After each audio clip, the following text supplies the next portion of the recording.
That was fancy. It told me it was Yeah. recording in progress. Look at that. So we are recording in progress. Hey, everyone. I know I'm like super dark over this way. So special time for a very special team call. Really quick for announcements. 9-Week Control Freak is on BOD, available to everybody. So you do not need to unlock that program. So if anybody gets Beachbody on demand, that program will be there and everybody will have access to it. We still have the Let's Get Up VIP early access, launching that. All the sales are still good up until May. And this is how I'll segue into today's call.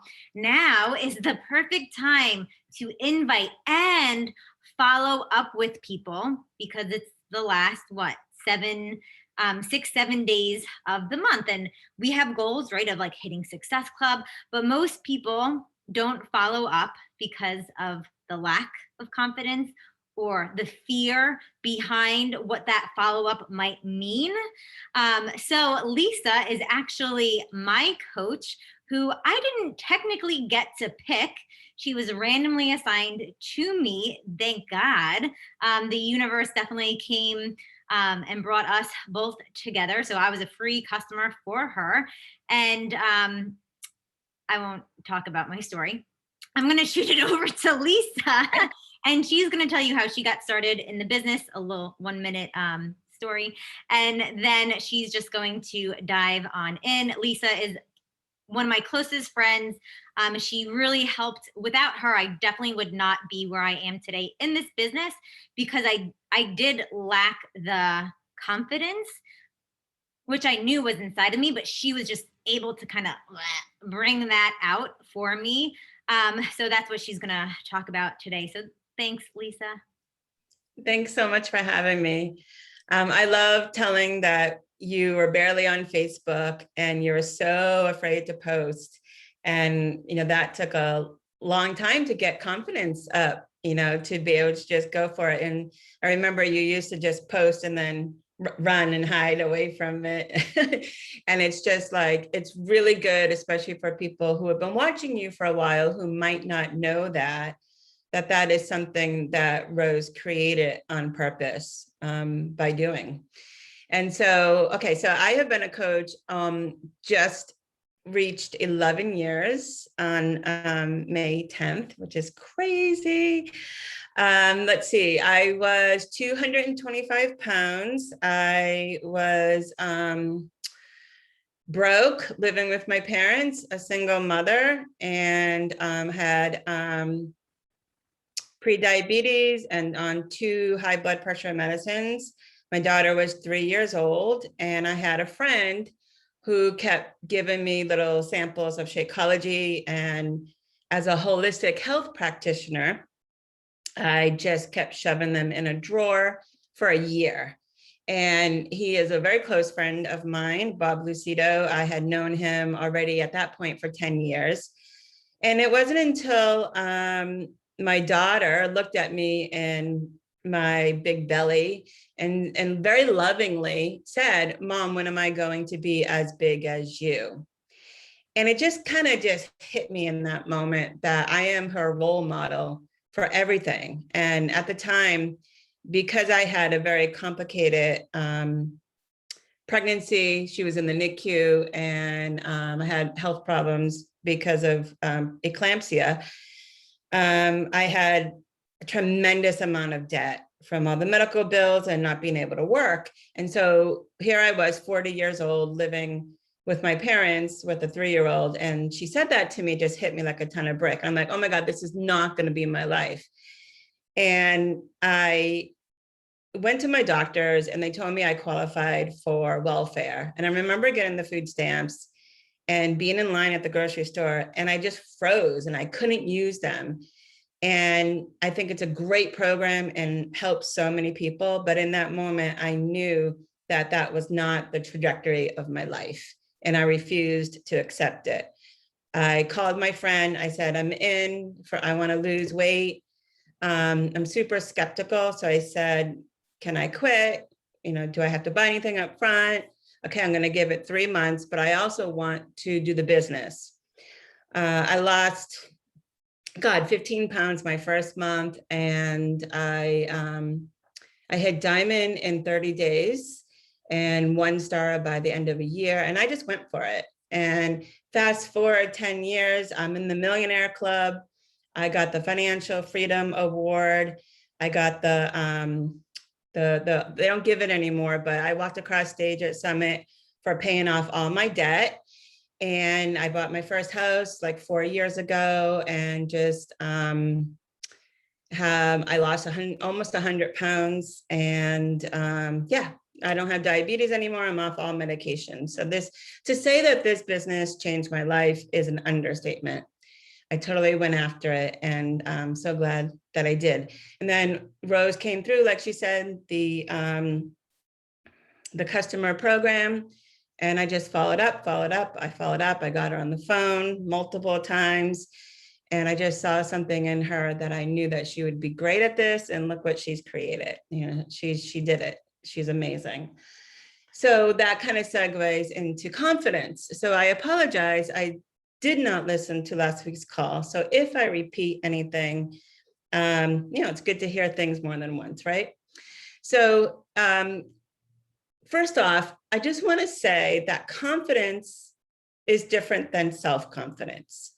There's actually two kinds of confidence. Confidence comes from a talent that you have, like you're really good at playing the guitar and you practice it, and you know that you can pick up the guitar and bang out a tune. Or a practice skill, like basketball. You're good at basketball, or you're good at your job. You go through your training and 3 months later, you're like, yeah, I totally know how to do my job. Using Canva, you get on it and you start doing the graphics, and you have the confidence that you know that you can do that. Pouring water, we learn as a young age. And if I said to you, go pour me a glass of water, you're confident that you can do it because it's a practice skill and you know how to do it. Self-confidence, however, comes from internal. It's an emotion that is created by your thoughts. You weren't born with it. And the funny thing is that everybody wants it, and they're kind of just like waiting for it to come. But it's not something that everyone is willing to actively create on purpose. And that's what we're going to talk about today. The circumstances that happen in your life do not determine whether or not you have confidence. It's always the thoughts that you have about the circumstances that happen in your life that determine whether or not you'll have confidence. And I'm going to go through an example of that later on. Having self-confidence requires, you have to have a desire to have it. But you first have to know that you can create it and take back your power. Because if you're blaming your circumstances in your life, what happens to you or doesn't happen, and you're basing your confidence on that, you just handed all of your power over on a silver platter to life, to what happens in life. But we take back our power when we know we can create it on purpose. So we have that desire to create it, and it's knowing and accepting that we don't know how to do everything, but we can know how to handle our own mindset and our own emotions. Okay, you can't control what happens to you. You can't control, getting in, if you get into a car accident, or your mother passes away, or the number of things that happen. Someone says no to an invite. You can't control that, right? It just happens. What you can control, and where all your power is your thoughts about it, your story, the sentences in your head that are creating the emotions that you have about the circumstance. Okay, so you have to know that you can handle that. That's the first thing when it comes to confidence. Get really good at knowing that you can handle those things. It's your ability to trust yourself. So what is the relationship that you have with yourself? Confidence comes from that. Confidence comes from your overall opinion of yourself. What you think about yourself your past, your present, and your future you is what generates self-confidence, but it's also what can deplete it. The good news, you have a choice. We all have the power. We all have a choice. If you don't have confidence, it's simply because you don't know how to understand your mind. You don't know how to manage it. You're not being aware of it. And you're afraid of feeling your emotions. So we just push them away, go watch Netflix, eat instead of looking at our feelings, call a friend. Like, we don't like the uncomfortable negative feelings, so we just buffer them and distract ourselves and divert our attention away from them, okay? Got to stop that if you want confidence. Because all that does is it leaves you scared to do anything that has the risk of failure. You know, you just want to stay comfortable. But when you know that you can handle any emotion, even disappointment, you're not going to be scared of the risk of failure. Self-confidence doesn't mean always believing in what you do. It's knowing that if you fail, you are going to handle your emotions about it, and you're going to be okay. You're truly going to be okay. If the worst thing that can happen is a feeling that you feel a negative emotion, don't you want to get good at that so that you then know that you can handle anything? You can handle rejection. You can handle disappointment. You can handle someone quitting. Don't you want to know that you can handle that? Self-confidence comes from that place. It's always a feeling, and feelings are always caused by our thoughts. Thoughts become beliefs, because a belief is something that we think over and over again. And then it's our beliefs that create a state of being. And that's what a confident person is. They're someone who likes themselves, who is kind to themselves, who says nice things about themselves. Okay. The good news is thinking thoughts on purpose to create confidence and then believing them is a skill that you can learn. Just like I was saying, you can learn basketball and be confident about that. You can learn how to pour a glass of water and be confident about that. You can learn how to be confident and have self-confidence, because all it is a practiced self-belief. Don't rely on your abilities of what you can do and what you can't do and what I don't know how to do. Only rely on the belief that you have about yourself. What do you think about yourself? Okay. If you show people that you are well liked and thought highly of because you think that way about your own self, they're going to follow you, because it's all about energy. Okay. People can tell when you like yourself because you put off a certain vibe, and that vibe is attractive. So you like how you show up. You like how you treat yourself. You talk about yourself and to others in a kind and loving and compassionate way.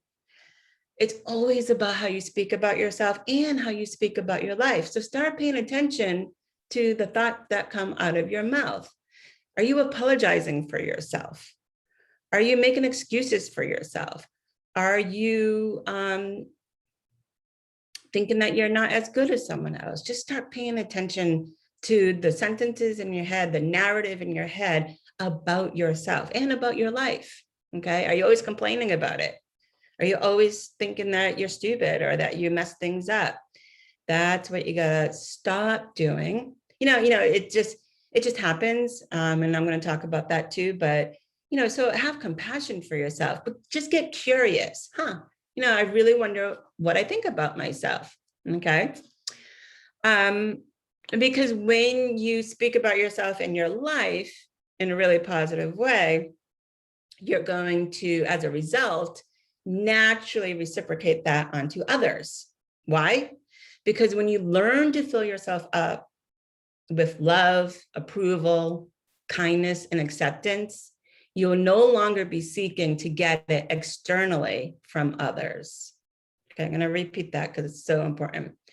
When you learn to fill yourself up with love, approval, kindness, and acceptance, your present self and your past self. You will no longer be seeking to fill yourself up from others. It'll all come from internal.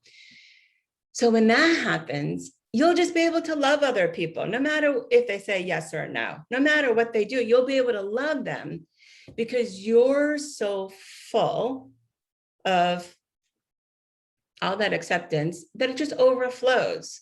And then you can drop your expectations of other people filling you up. Self-confident people have confident thoughts about themselves that exude positivity, and that is what is attractive. Okay, that people, that is that vibe I was talking about, that people will pick up on. People love to be around people who make them feel better. You have to remember that humans are tribal. We love to follow someone. We love to be part of a group. It's in us, it's innate, right? So people just naturally love to be around other people who make them feel better. Just think about the people that you love to spend time with, where you walk away from the conversation and you're like, damn, I feel better about myself, okay? People will follow you, respect you, and like you, okay, when you are doing that for yourself. Self-confident people don't need to put others down or judge others to make themselves feel better about themselves. Okay, really comes from insecurity. And when you aren't insecure about yourself because you're feeding yourself really good positive thoughts, you're not going to need to judge anyone else. When you have positive thoughts about yourself, you will naturally have positive thoughts about others because it will overflow in abundance, okay? You can practice increasing your self-confidence. We're gonna go into that just for a minute. Hold on one second. Okay, now is my screen share time.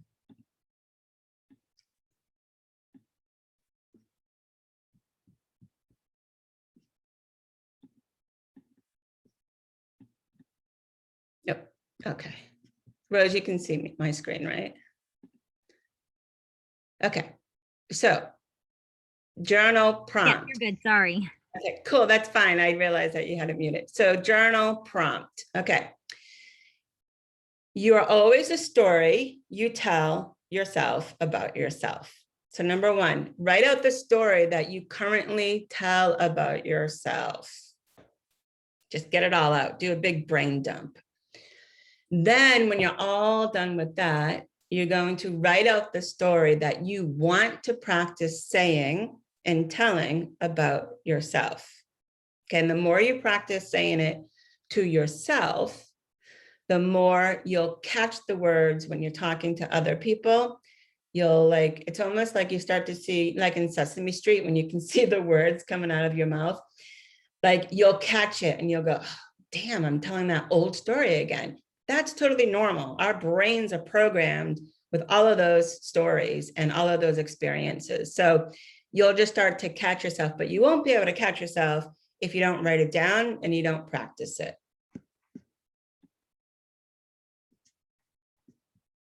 Okay. Oops, lost my screen share. Okay. Okay. All right.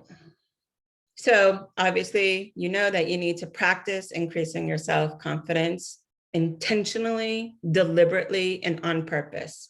Like, please stop waiting for self-confidence to show up at your door and knock and ring your doorbell, right?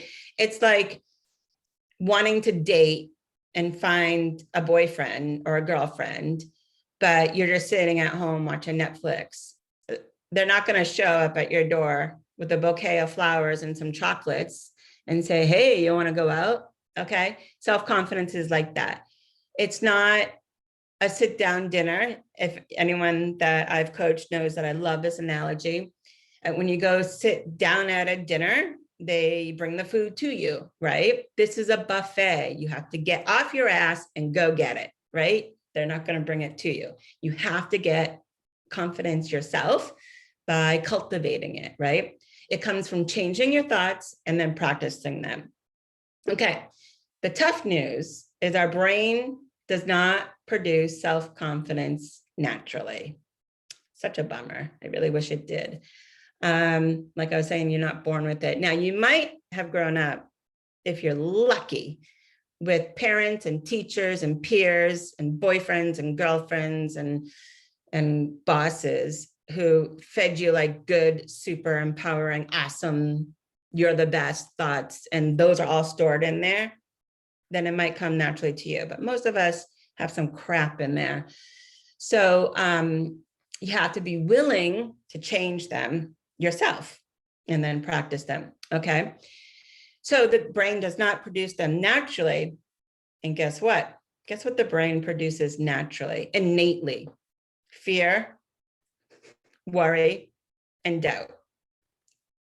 Yay, so exciting.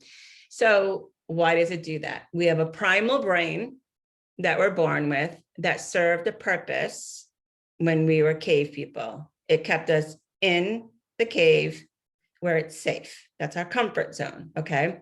It looks for danger and it looks for everything that's gone wrong in order to keep you safe.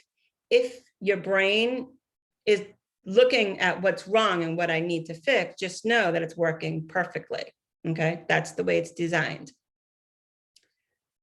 That part of our brain has not evolved. Its still only job is to seek pleasure, avoid discomfort as quickly as possible, okay? That's why we like to eat cookies, because we get that dopamine hit of extreme concentrated pleasure and our discomfort just melts away temporarily. But the brain doesn't know it's temporary, okay? Just thinks it's doing its job. Luckily, we have a prefrontal cortex. That is our adult brain that can reason, that can talk to the other part of our brain, okay? And that's the part that we need to train to produce self-confident thoughts over and over and over again, so they can start to override all the other shit that's in there, and they become the new habitual pattern, okay? Unfortunately, it's not like changing the station on your radio where you get rid of the old song really quickly that you hate to get to the new song. That would be awesome if we came with that, but we don't, we're humans. It's gonna take time to override it, make that old way of thinking smaller and smaller as we raise the new way and it starts to override. And then the old ones, they still pop up, because believe me, I've been doing this for 20 years and they still come around knocking on my door, but they're very quiet and I can recognize when they come, okay? Self-confident, okay. So people say this to me, aren't people gonna think I'm arrogant if I'm self-confident? No, okay, it's different. An arrogant person says, I'm better than everyone else, okay? They are really insecure inside, so they have to put everyone else down to make themselves feel better about themselves, okay? So if you are telling yourself you will be arrogant if you have self-confidence, just know that's a lie that your brain is telling you, because it wants to keep you in your comfort zone where it's nice and cozy, okay? Arrogant people truly think that they're better than everyone else in the room, and they're trying to prove that. Self-confidence is different. It comes from a place of, I love myself. I like myself. And because of that, I like everyone else. And nobody is better. Not one single human is better than another human, period. Okay? Self-confidence is knowing that all humans are awesome. All humans are created and are miraculous, okay? No one is ever better than anyone else. But even the leader isn't better than anyone else. They're just being the leader. And remember, I was saying that humans are tribal. We like leaders. Think of all the times that you've gone somewhere where you don't have to be the leader. You're like, go to a Tony Robbins event and you're like, oh, this is so relaxing for me because I don't have to be the leader and I can let him be in charge, you know, and I get to just sit back. People like that comfortable feeling. And so when you're stepping into that role, people want to follow you because they like someone who's in charge. They like to feel comfortable and they like to feel safe with you because they don't have to think. They can just sit back and receive. Okay. So just want to go really make sure you understand the difference between being confident and arrogant. Okay. So I'm going to do another screen share. Let me see.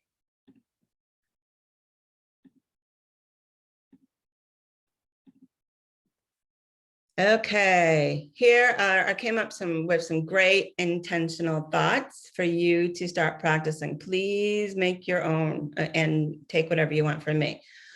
What others think about me is 100% about them and none of my business. I know I can figure things out. Fear is no big deal. The worst that can happen is a feeling. I have my own back. Failure earns success. The better I fail, the more confident I become. I'm enough exactly as I am. Worry only pretends to be necessary. I love that one. I make mistakes, and that's how I grow. I don't know how to do everything, and that's okay. I can learn how to grow and do anything. It's okay to do B- work. That was like, I almost swore, I don't know what's my swearing today, but I almost said I swear I never say. That was a big effing game changer for me because I am such a perfectionist that if it wasn't perfect, I wouldn't put it out. And because I thought that it needed to be perfect, I was so afraid if it wasn't perfect, what people would think. I used to think that really. And when I adopted the new language of it's okay to put out B- work, it like just changed everything for me. It softened everything and it made my shoulders relax. I'm self-confident in my ability to choose intentional thoughts on purpose. Okay. Stop waiting for them to come. You have to create them. Okay. My goals are so much bigger than my past. Love that. I think, oh, I forgot to mention I'm a life coach too. So I got certified through the life coach school. So when I work with clients, the biggest thing that everyone does, because we're all human and it's natural, but they bring their past into their present. And I always ask them, do you want to keep bringing your past into your future? Do you want to keep looking for evidence that you can't do something from what happened in the future? Or do you want to live from the present moment and only be future focused? Those are good questions to ask yourself. I can handle anything that comes my way. I can experience any negative emotion that comes my way and keep going. I know that self-confidence comes from my thinking and taking action. There is nothing that can happen that I can't handle because the worst that can happen is a feeling and I can handle that. I believe in my ability to get results no matter how long it takes, how many times I have to fail, or what I still have to learn. That's just fully accepting our humanness. Okay, I believe in my ability to get results no matter how long it takes, no matter how many times I have to fail, no matter what I still have to learn. Because if I fail, it just means that I'm not done learning. There's something else for me to learn. I can handle pain, disappointment, and fear. I always have my own back. I think I put that on there twice. You should have your own back. It's a big one. Be your own friend, right? What would you say? Say to yourself what you would say to your kid or what you would say to your best friend, okay? Be your own best girlfriend. I am strong and confident. I like who I am and who I am becoming. My past doesn't define me. I am worthy. I am worth the courage it takes to try. I am worth the effort it takes to try. Courage leads to confidence, so I know that I can be brave enough to put myself out there. Confidence will come with the doing, okay? Okay, thoughts that block self-confidence. People won't like me. People will judge me. Yes, they will. Make peace with that. Hello, if you're human, you're going to judge. It's natural. It's just what humans do, and there's nothing you can do about that. Let people be wrong about you. Just love them back. Just see their humanness, you know? Yeah, of course they're going to judge me. I judge people all the time. I catch myself, but it happens, right? I won't have friends if I get too big, too successful, too much of an influencer. People won't like me, right? That kind of ties in. People will think I'm arrogant. We already went over that. People will think I'm too big for my britches. People will think I'm trying to be better than them. But I know I'm just trying to be better than I was yesterday.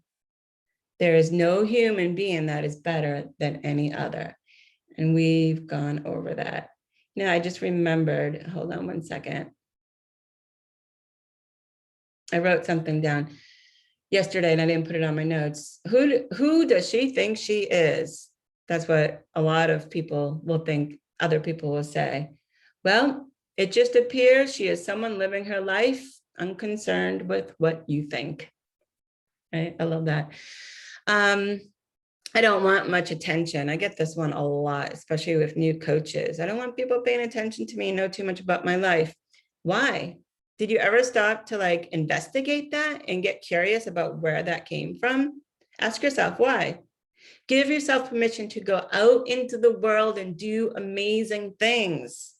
And yes, it will get you attention. But that won't matter if you give yourself the attention you need in order to work through it. Right? Fill yourself up so you don't need it from externally.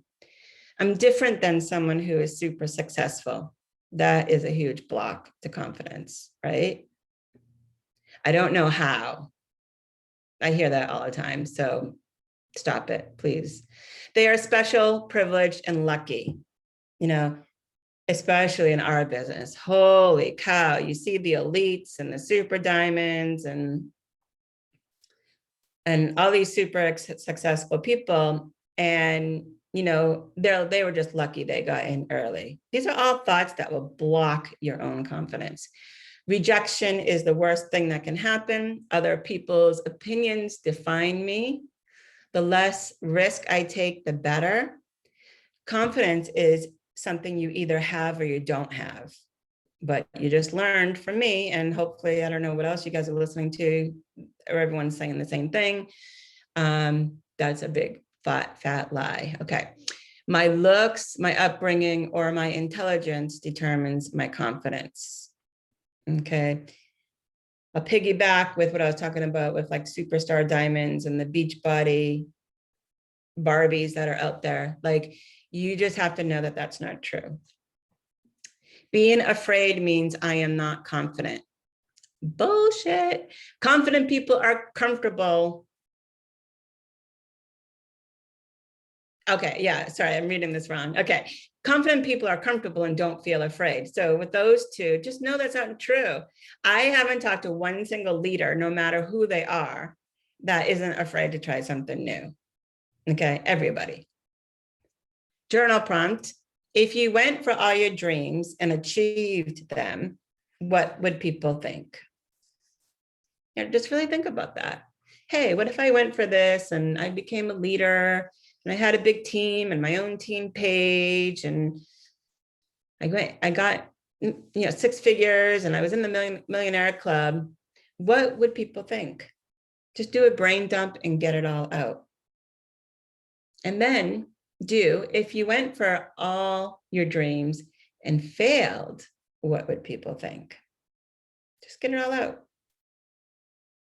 You know, it's just our imagination making up all these scenarios, right? In what ways are people right about you? So what? They could be right, you know? So how does that affect you? In what ways are people wrong about you? And I love this one. Are you willing to let them be wrong? The ego hates it. You want to like prove yourself. You want to justify yourself. You want to tell them I'm not who you think I am, but just let them be wrong about you, right? No big deal. People closest to you know the truth. You know the truth. Decide from now on to only take action based on what you think, not others. But in order to get to this step, you have to do the other journal prompts. You have to like get out all the muck, clear out all the spam from your junk folder, right? Just get it all out. Because when you get it all out, you can shine the light on them and your brain will look at them differently. And you'll kind of go, because when they're swimming around in your head, they make total sense, right? And they're controlling your life and preventing you from taking a risk, right? But when you get them on paper, your brain has to shift to read it. So a different part of your brain activates. And then you look at them and you're like, huh, wow, most of that is a complete bullshit lie, right? Okay. Great questions to ask yourself every day. How can I be an example of what's possible? How can I get the housework done and have fun at the same time? What can I do to laugh a lot today? How can I make my future more exciting than my past?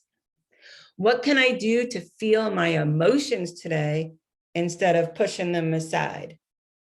Going to watch Netflix or going to eat something, whatever you're buffering with. How can I be kinder to me today? And what's the next best thing I can do? When you answer these questions, you will generate new thoughts that you can then put on your intentional thought piece of paper to then practice. So when you start answering these, like if you're like, oh, I'm having a hard time coming up with thoughts. I like some of yours, but I'm having a hard time. Answer these questions, right? If you don't give your brain a job to do, it will be the boss of you. But if you want to be the boss of your own mindset, you have to ask questions and direct it and tell it what to do. Tell it what to look for. Okay? Because once you say, how can I be kinder to me today? Your brain's going to go to work. Oh, well, I could talk nicer to myself. I could say this. I could do this, right? It goes to work.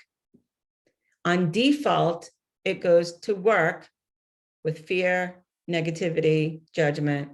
We don't like the defaults. Why did we come with the defaults? I don't know. I guess we got to evolve. It must be some higher purpose. Sometimes I'm like, all right, once I cross over, maybe I'll know. And God will tell me everything. But I don't know why. It just is. Okay. So let me just see.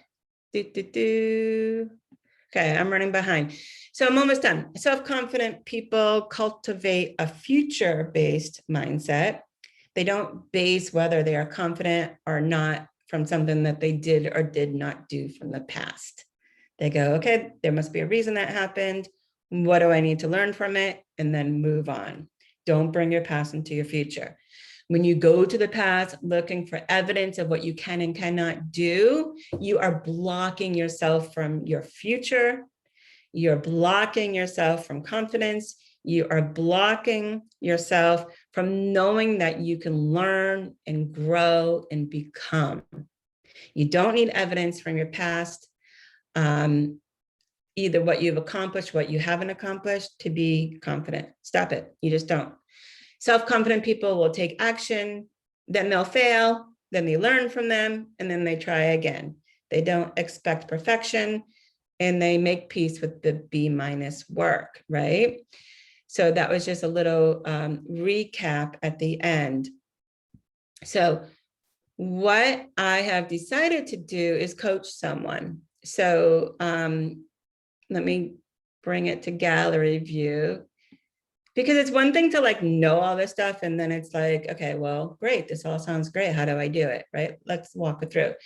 Caitlin, I can either bring you on live or I can read your email and then show people. It's up to you. You have your screen off, so you can either put it in chat. Okay. All right. Well, come on then. Come on live.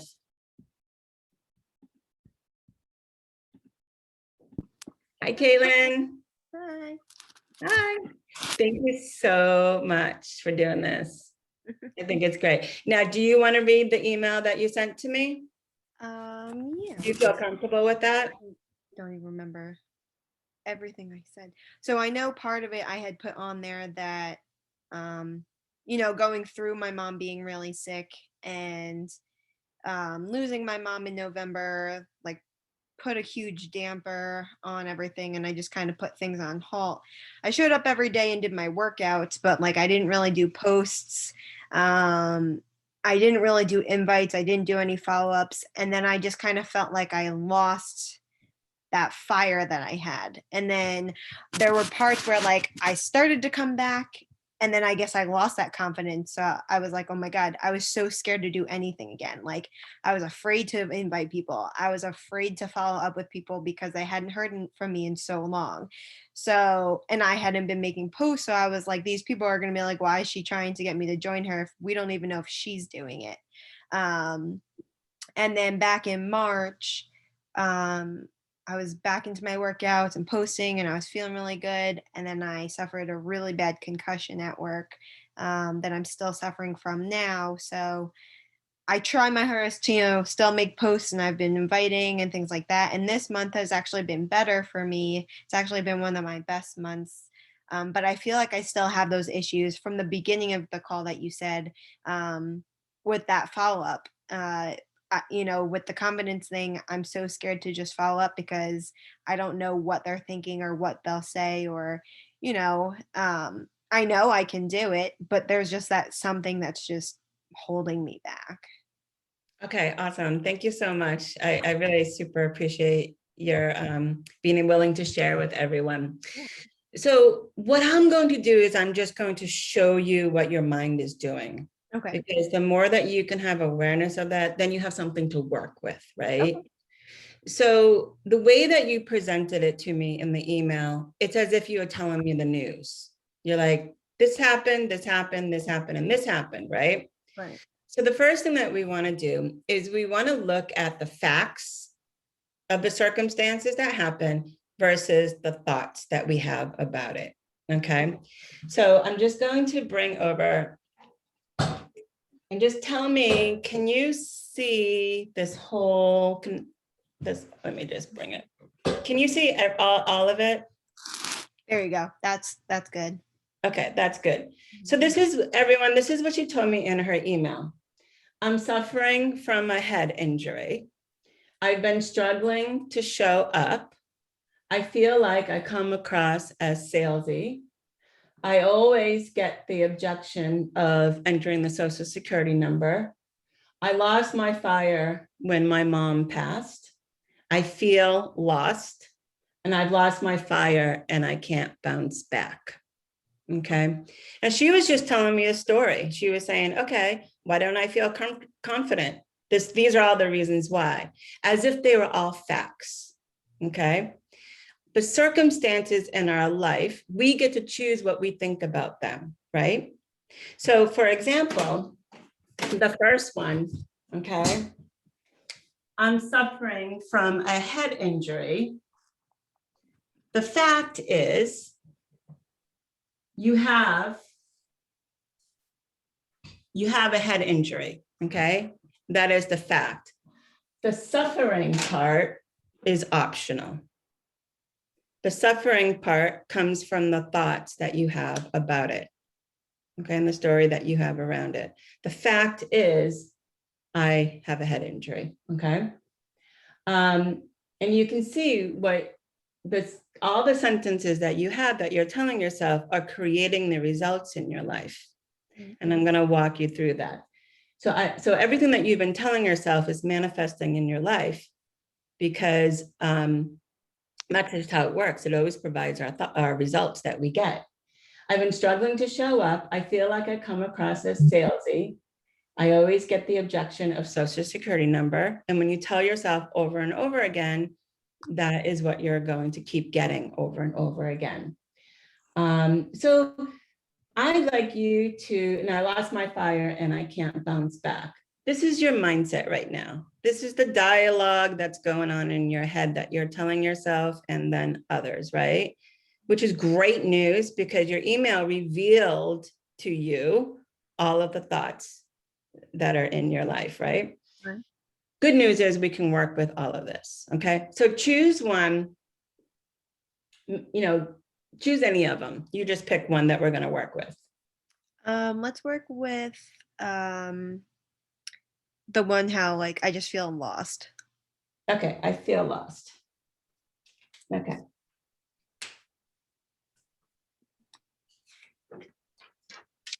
Okay, so whenever we have a sentence, a thought that has a feeling, we always want to ask why to get your brain dump. Why do you feel lost? I'd say I feel lost because I didn't keep up with my routine, what I was doing prior to everything happening. So I wasn't fully doing the nutrition. I wasn't fully doing the um programs or hopping on team calls or doing my follow-ups or invites. So I just feel like I've lost that part of who I was in a way. Okay. Um, and because it feels like it's been so long since I've done it and it feels so foreign, it gives me that fear of trying to do it again. Okay, so let's break that down. Okay.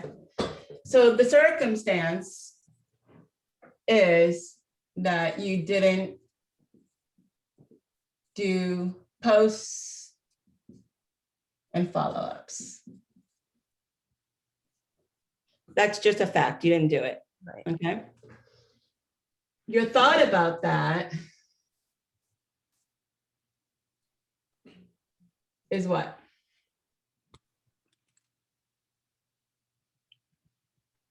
Like my thought of not doing posts, I feel like I let myself and the team down. I let myself and team down. Okay. How do you feel when you think the thought, I let myself and my team down? I feel pretty bad about myself. Like I just feel like part of me feels like why should I try to bounce back? But how do you feel about it? You feel bad? You feel, Kind of like depressed about it in a way. so you feel down about it? Yeah. Any disappointment? Yes. You feel lost? Mm-hmm. Okay. So because you're making it, I didn't do the post and follow-ups, that's your circumstance. You're making it mean that I let myself and team down. Your thought about it is optional. But because you're choosing this thought and you're choosing to believe this based on the circumstance, you're feeling bad, down, disappointed, and lost. Right. When you feel that way, what is the action that you take or don't take? What do you do or not do? I When still don't do it. you I don't still do it. do the first part. Yeah. You don't post, I don't show up. you don't show up, you don't do follow-ups. Anything else that you do to avoid feeling this way in your life? Sleep, watch Netflix, eat. Yeah, I'm an emotional eater. Okay, so you eat. Mhm. You eat to divert your attention away from feeling lost Yeah. and disappointed, because that's no picnic, right? Right. So what else? Anything I else that kind you of just like seclude myself from life. hide? Yeah. Yeah, because who wants to feel all those things, right? Let's just go back in the cave. Right. So much better, right? Okay. And the result from thinking this way is that you prove to yourself that you don't post, that you're lost, and that you let yourself down. So it's a self-fulfilling prophecy, right? It all comes from the thought that you're choosing to hang on to. Right. Okay. Because if I don't post and I don't do my follow-ups when my mom died in October, I didn't make it mean that I suck. I didn't make it mean that I'm lost. I didn't make it mean that I'm a failure. I didn't make it mean any of that. So we know that thoughts are optional because every human on this phone, on the Zoom today, have different thoughts about the same thing. They even have thoughts about you not doing them. Right. Some of them are going to be like judging you and saying, what's wrong with you? You should have been able to do it. Right. Some are gonna go, I totally understand you, girl. I got you. You know, you got to do self-care, right? We all have different thoughts about it. So to do things intentionally, you got to create new ways to think about it. What is the result that you want to have? What do you want to be doing right now? I want to be back to where I was before, I let that thought get to me. I want to feel comfortable in just sending out those 10 to 15 invites every morning and, doing the follow-ups, just checking up and seeing how people are thinking about joining. And basically just come back to posting and being my positive, cheery self.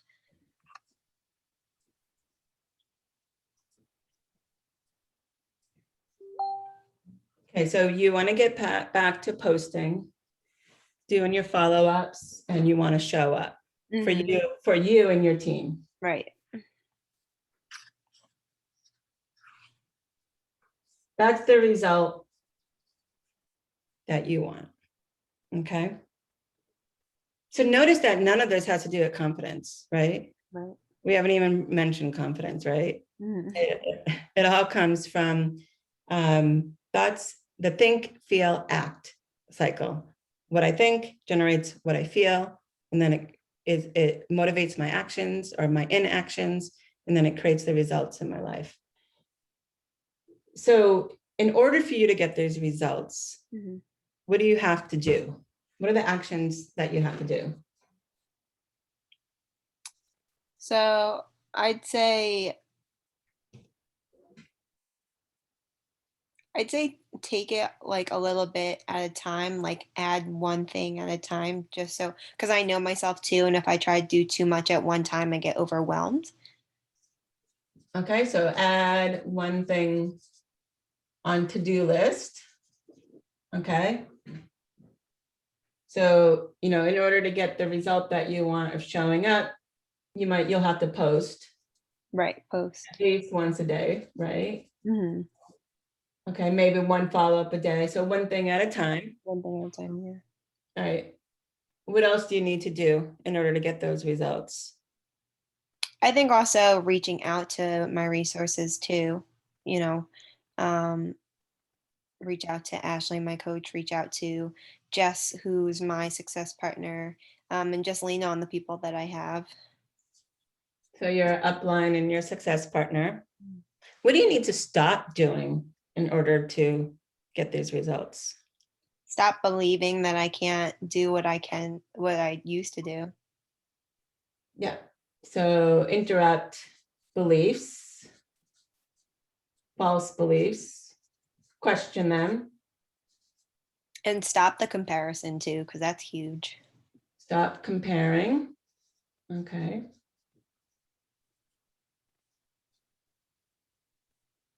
Manage mind. Okay, do some brain dumps.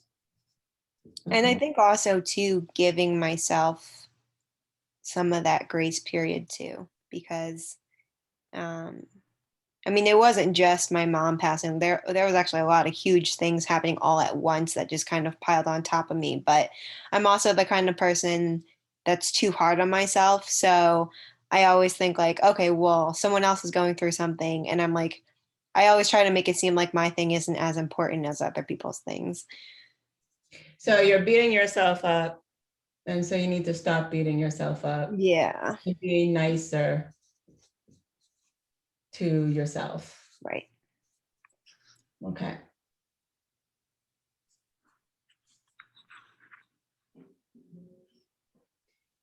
In order for you to be nicer to yourself, add one thing each day onto your to-do list, one thing at a time. That's having that grace and being kind to yourself, posting once a day and reaching out. In order to do those things, because it's our feelings that motivate our actions. What do you have to be feeling in order to actually do those things? Like feel positive and feel good. And just feel kind of grounded. Okay, you got to feel grounded and good. What else do you need to be feeling in order to get these results, to take the actions that get these results? I'd say like more at peace with myself too. Yep. Maybe some self-acceptance. Mm-hmm. And I guess, like you said before, approval. Approval. Okay. Gonna add a few feelings in there that are neutral, meaning they're not like joy, joy, happy unicorns and rainbows, but they're also not really victimy and negative. Okay. It's kind of, I call them neutral. They're kind of the middle. They're not so much neutral, but they're the middle. Committed. Mm-hmm. Committed doesn't always feel good, but when you feel committed, you do the things that you don't want to do. Right. Determined. Mm-hmm. Definitely. Hopeful. Okay. So if you're feeling determined to get these results, you'll do it no matter what. No matter what, yeah. So committed and determined. Okay, so this is where all your power comes from. In order for all this to happen, what do you have to be thinking? What do you have to be thinking on purpose to feel good and have self-acceptance and approval, to feel committed and to feel determined? What do you have to think? I have to remember too that, like, to tell myself, showing up and sharing things can also make a huge impact on those around me, and that, you know, just trying to hide from it isn't going to do anything. Um, and it could benefit me in all aspects, honestly. Okay, keep going. What else? To also,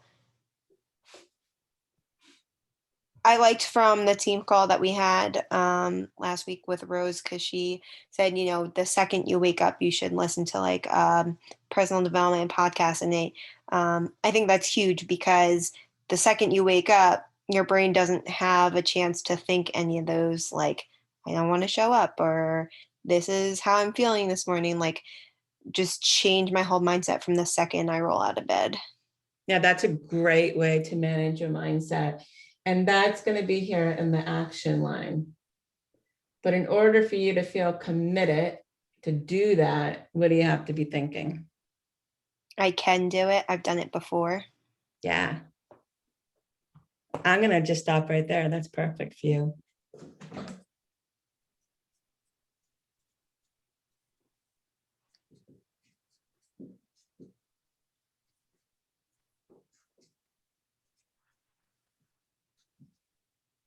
Okay, your new thought to practice and remind yourself is I can do it. I've done it before. Okay, you can add others to that. You can make a list. But remember, you want to be creating a feeling that's going to make you do the things to get the result that you want. That's a Okay, good one. Yeah. And are you able to see that the way that you are telling it before was creating your results? Mhm. I've actually um, recently been more aware of that, and I think that's what's been helping me show up. Um, is I'm trying to really dig into myself right now and just kind of like dig myself out of certain holes. Um, because But I was. what if you didn't have to dig yourself out of a hole? What if there's no hole? I'd just be able to make myself stronger and just stand up taller. Yeah, because we tell ourselves this story that I've gone too far down the rabbit hole. Right. And Yeah. it seems like the end, to get back out seems so far away. What if we just stop telling ourselves that? Yeah. What if there's no hole that you fell into? What if it's just life? What if it's just the way that you're thinking about it? Yeah. Yeah. And, it just I think this is good for other people too, is telling yourself, I feel like I come off as salesy. I always get the objection of people not wanting to give the social security number, and that I've lost my fire and I can't bounce back. Like I was saying before, it just creates more of that in your life, right? And so you can use this model and do it yourself. Do the CTFAR. So C is the circumstance, okay? So the circumstance would be I reach out and do an invite with someone. Now your thought about it is, oh my God, I come off as salesy.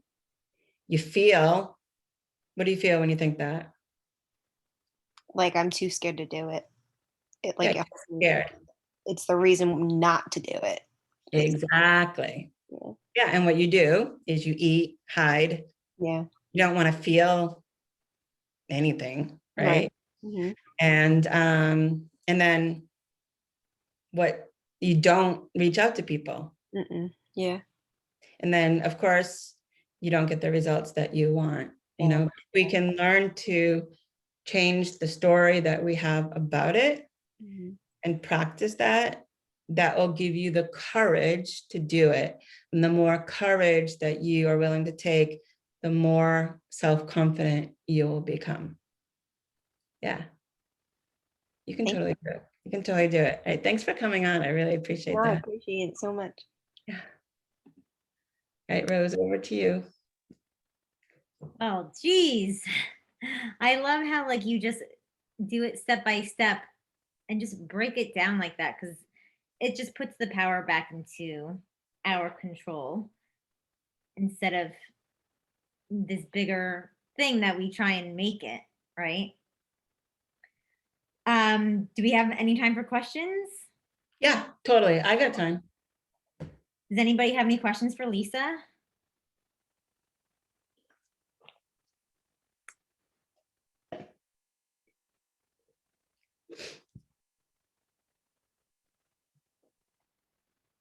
Whether it's business or mindset. I don't have any questions because Lisa, we've talked about this before, but I can't tell you how much it's helped me as like a coping mechanism with my anxiety.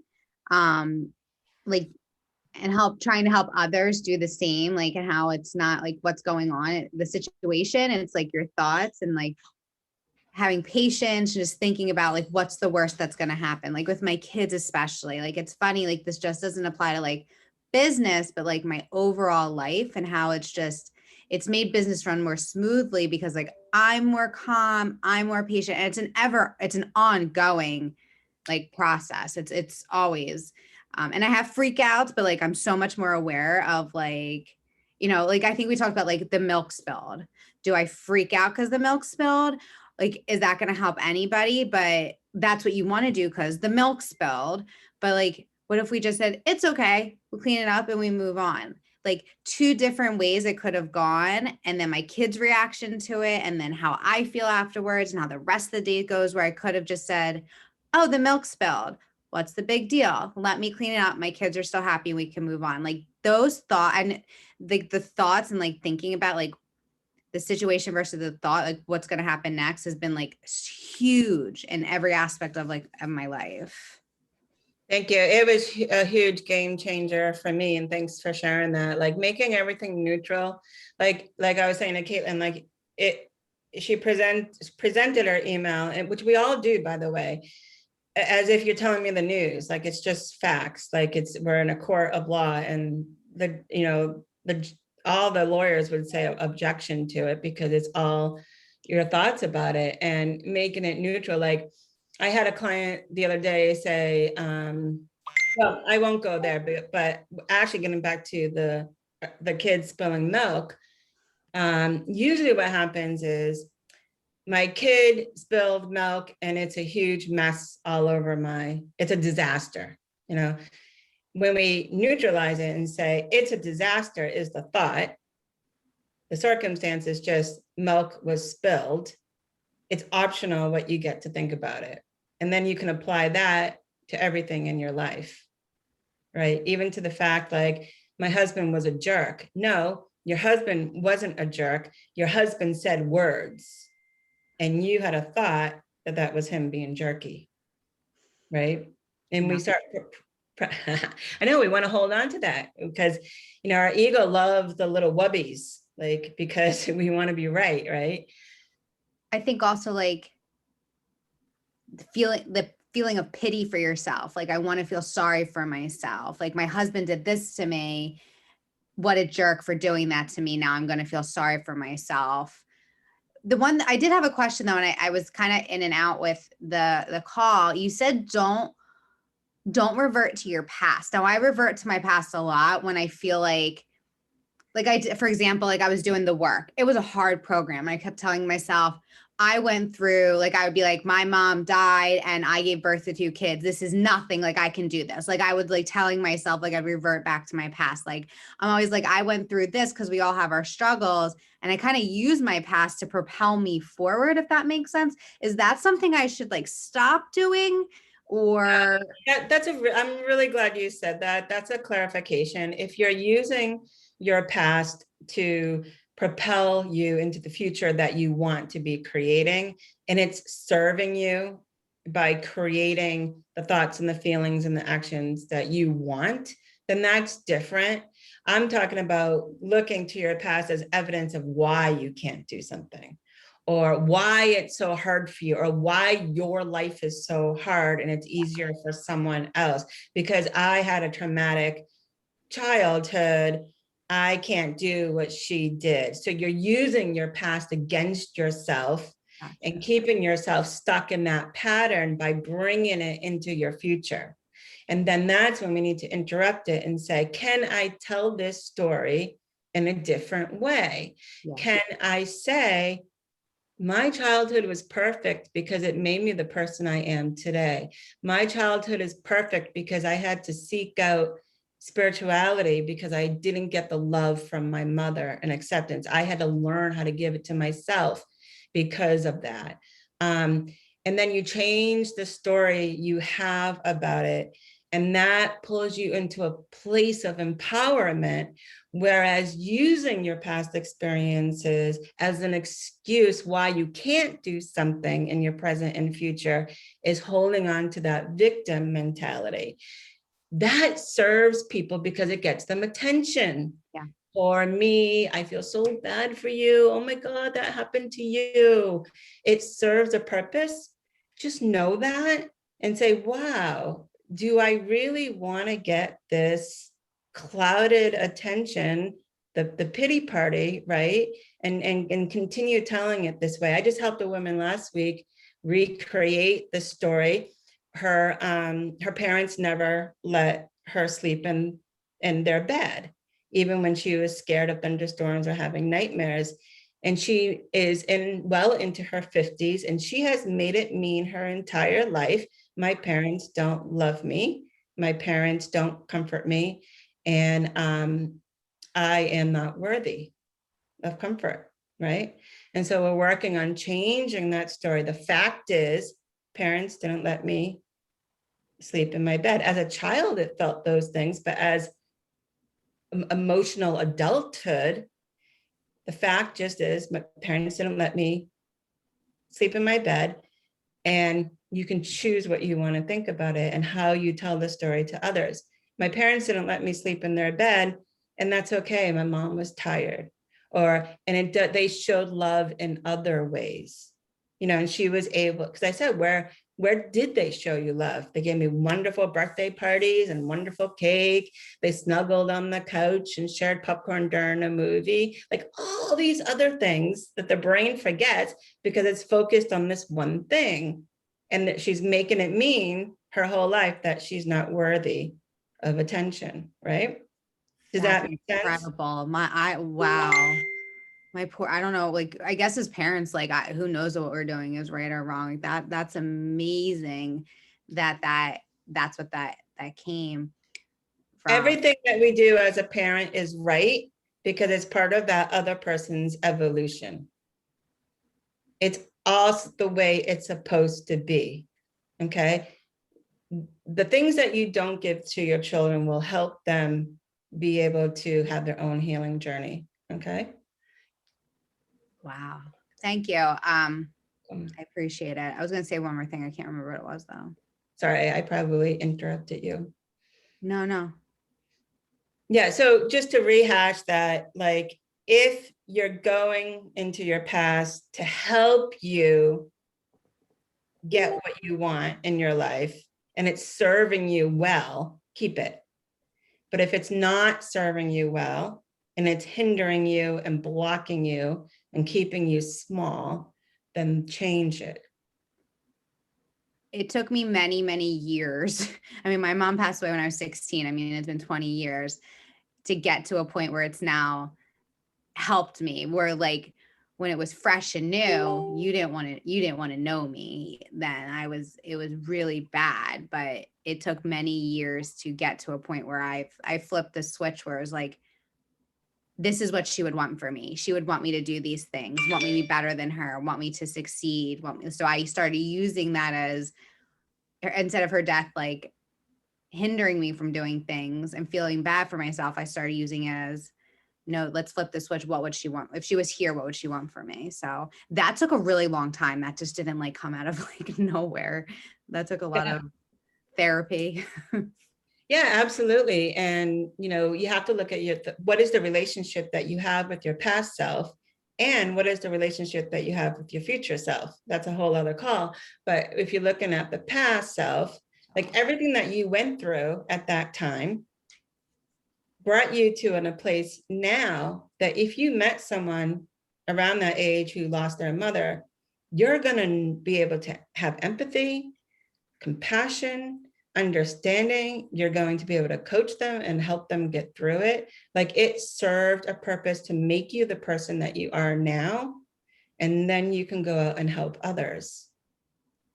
Can we do a call on future self? I'd love to.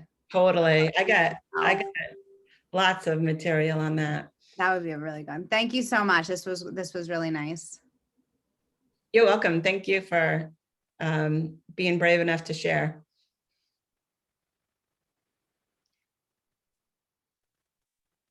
One last question or comment? Yeah, Lee, I have a question. All right, so this year, can you hear me? I'm outside. I don't know if you can hear. I can hear you. This year, I'm looking to see if anybody's windows are open. I switched. I'm the master teacher in the school, so basically it's teacher coach. But I can't get over going into these rooms, and I have ideas that I want to tell them, but I kind of like dumb myself down because I don't want them to think that I'm better than them or that I know more than them. So it's been like a really rough year, especially with all that's going on anyway. But I find myself not giving them suggestions that I would, that maybe because they're older than, I don't know what it is. I don't know if it's a respect thing. I don't know if it's because I don't want them to think I'm better, but what's that? What's going on with me? What's wrong with me? Well, you think that you know what they're going to think. Right. You think that you can just crawl into their head and listen to what they're going to say, right? You know what it is too, though? It's because the person that had this position before me, they would say things like this. So you're right, I am doing that, but I feel like partially knowingly, I don't know. Well, Lisa, I'm going to interrupt. Yeah. I think you need to mention the other part of what you think this lady did. Like, wasn't she doing that? Like, No, this is just everybody. oh, okay. I thought you meant like A the bunch. board. No. Okay. This is just a lot Okay. of people that have just been here forever, like are very, don't like anything being brought up, very resistant to any type of change or anything like that. When you care more about what you think than what others may or may not think, that's when you will take your power back and speak. You have to Okay. care more about what you think about your ideas and how you present it. Like, the one thing that you're worried about is, how do I come across? Are they going to think all these things? Are they going to think I'm arrogant? But you know you're not arrogant. You know that you have good ideas. You know that you're a loving and kind person. You know, you have to have your own back to know that I'm not that other person. I don't present it as a Miss Know-it-all. Like, if you are fully secure in what you think about you, they're going to think what they're going to think. So what? Right. You know, they're going to judge because they're humans. Some of them will think it's great. Some of them will think that you're a Miss Know-it-all. None of that is your business, right? But it's what you think about your own self, your own ideas, who you are as a person. Like, we walk around trying to prove to other people that we're a good person, right? And that we are humble, right? But the only person we have to prove it to is ourselves. Right. Right. So I get very super clear about your intentions and doing it with love and doing it with intelligence and experience and knowing who you are. Then when you come with that energy and you present your ideas, it's going to be completely authentic. Okay. All right. Thank you. You're welcome. Like, geez, it took me not very long to get over caring what anybody thinks about Beachbody at all. I don't give a crap at all what I post, do, say, anything. Now I have to now I have to do it in this whole different aspect. Well, what's the fear? It really is just what they think, like how they're gonna perceive me, which I really can't control. That's right. How do you think they're, let's just play it out. How do you think they're going to perceive you? Just Some of them. like I'm annoying. Okay, so you don't want to be annoying. Yeah. Okay, so if somebody at work brought an idea to you, do you think that they are annoying? No, but I'm a nice person. A lot of them aren't. Like, I don't know. If you're a It's nice tough. person, how can you be annoying? True.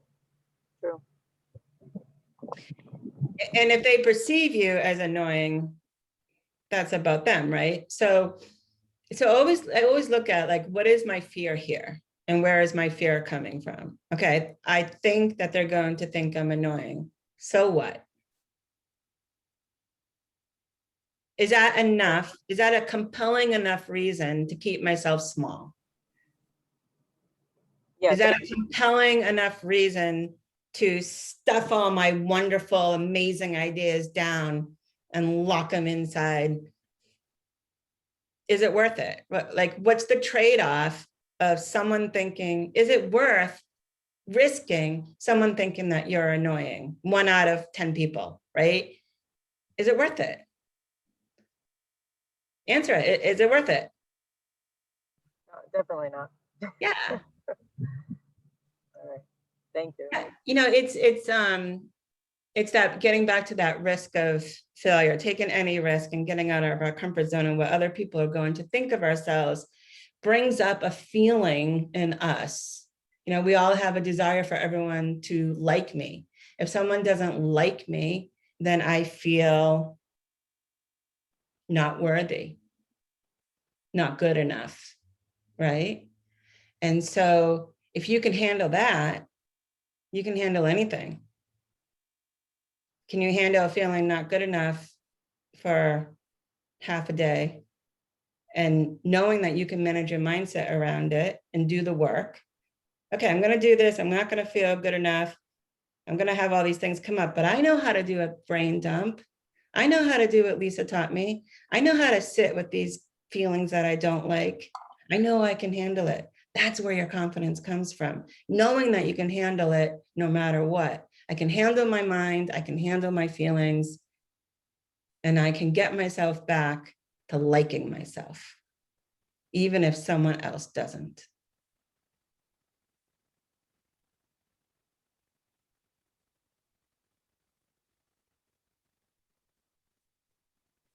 Thank you for my post ideas for the next week. That last bit, I love, I don't know if this happens to anyone else, but that got channeled. I love when I hear words coming out of my mouth that I'm like, damn, where'd that come from? Like, yeah, that was not me. And we will end it on that beautiful note. Thank you, Lisa, for your wise wisdom. All right, love you guys. Go out Love there and you. crush it. Thanks, Lisa. Have a good day, everybody. Thank you.